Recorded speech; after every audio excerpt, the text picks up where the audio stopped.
there weren't like role models that I could look at and say, wow, I can be like her. And I do think that's really important, being able to see someone that reminds you of yourself in any way and shows a path. And I just really didn't have that then. I thought the only people who could be founders were Mark Zuckerberg, which really I could have seen myself in him, but I didn't. And so it felt like so untenable in a lot of ways. And so I stayed away from that. And I was also convinced that like my life path had to go in one direction, that I had to get a job that was a 9 to 5 job. And that was like what everyone did. And so I just didn't have a lot of exposure to people not doing that. And I think that would be different today too, because I feel like more people are starting companies than ever before. I mean, just based off my experiences, I don't know if that's actually true, but I feel like the entrepreneurial energy is higher than it was 10 years ago. It has been a long journey. And I do think not seeing the right folks around you makes a big difference, because even today, there are more female founders than there were 10 years ago, but I don't think there's many founders in AI that are women. And I'm not sure why that's the case, because it's like such a new space. There's a lot of opportunity here, but every time I go to an AI conference, it's always a bunch of male speakers. It's always the same thing. And so I know that there are women out there doing cool things. And so I think it's a lot of exposure. I think it's really important to like show the path, be a role model, trying to find opportunities to get more younger women and younger folks in general into the right spaces. I actually think right now is the time to become AI literate. That's the term that I use, because it's not about necessarily understanding how the AI works. It's about learning how to use AI regardless of what you're doing, because AI is just a tool. It empowers you to get things done. And the way that I like to think of AI is I have like these 3 Ps or 3 principles of AI. And so it's the first is that it's predictable. So it uses past data to predict what you're going to do next. The second big thing is proactive. It looks at that past data, it looks at this future potential outcomes, and it understands how to get to those outcomes, how to get those outcomes to be achieved. And so proactive in trying to get things done based off past data. And then the last one is personalized. It uses your personal data to understand what future steps will you take? What are your preferred outcomes and how would you get to those outcomes personally?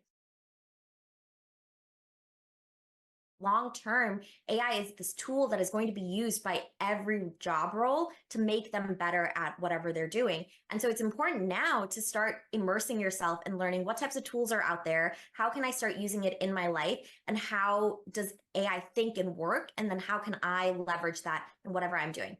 And so for everyone who's listening, I think the best way to get started is to think about what you like to do, what's a hobby or something creative that you enjoy doing. So if you like composing music, if you like playing music, there's so many AI tools around writing music or composing it for every instrument out there.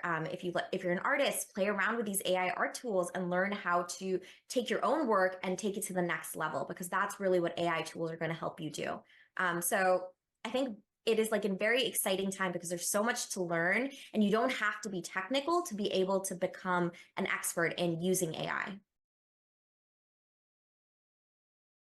General fears or concerns people have around AI, and how would you address those? First one is the jobs that AI will take. In the short term, I think there will be consequences around certain jobs being replaced by AI. But I think in the long term, I'm very optimistic, because AI is just going to open up more job opportunities, more roles that we can't even foresee today. It's very much like the Industrial Revolution, where certain jobs left, but so many more opened up in the long term. A second big concern, I think, is really, of course, around security and privacy. The government needs to be involved in that conversation around how do you regulate the security tools and encryption and what data sets companies are using. And the third one is bias. There's a lot of bias in AI tools because it's so based off past data.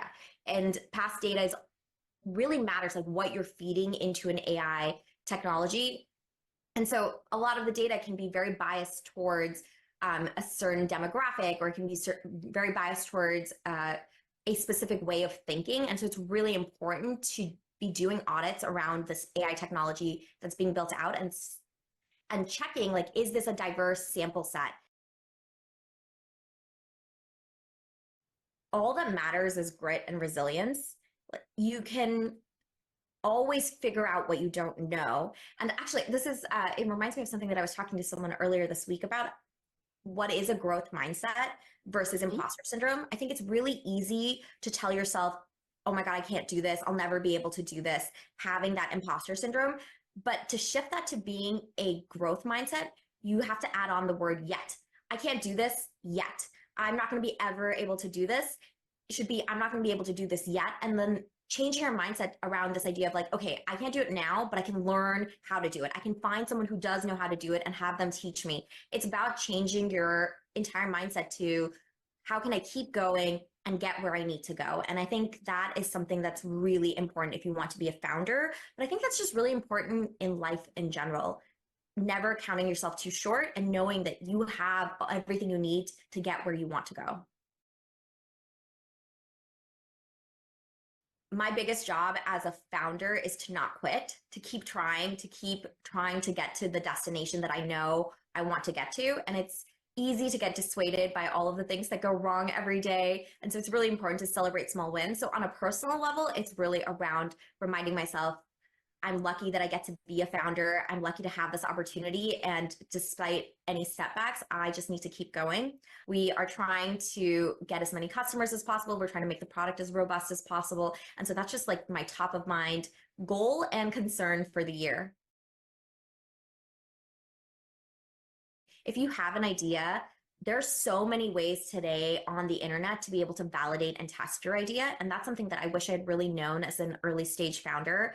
I am a builder, I can code. So I immediately started coding a product that I thought people wanted because I was building it for myself. And really what I should have done is validated the idea, validated how it was going to look, validated who my customers were going to be. And if I could do it over again, I would have started there. And so it's actually very simple to start testing and validating ideas. You can build up a wait list. You can have different landing pages for your idea and see what brings people in. And then you can start doing customer interviews without having a product. You can build a prototype of a product using tools like Figma. It is easier than ever to test an idea. And so I think if you have an idea, start testing it. You don't need to leave your job. You don't need to start building it with code. You can just start testing and seeing where the customers are, what are their pain points, and figure out how you can turn a profit from there. Your path will change and wind in ways that you can't even expect. But as long as you're aiming towards a North Star, you'll get somewhere you want. I think I really didn't love that idiom where if you shoot for the moon, you'll land in the stars, but it's so true. Like, have ambitious goals, and regardless of what happens, you'll end up somewhere you're very happy to be. If you enjoy this podcast, please make sure to subscribe. And to stay updated on everything that the Action Catalyst is up to, make sure to follow us on Facebook and Instagram at Action Catalyst Podcast and on Twitter at Catalyst_Action. And thanks for listening.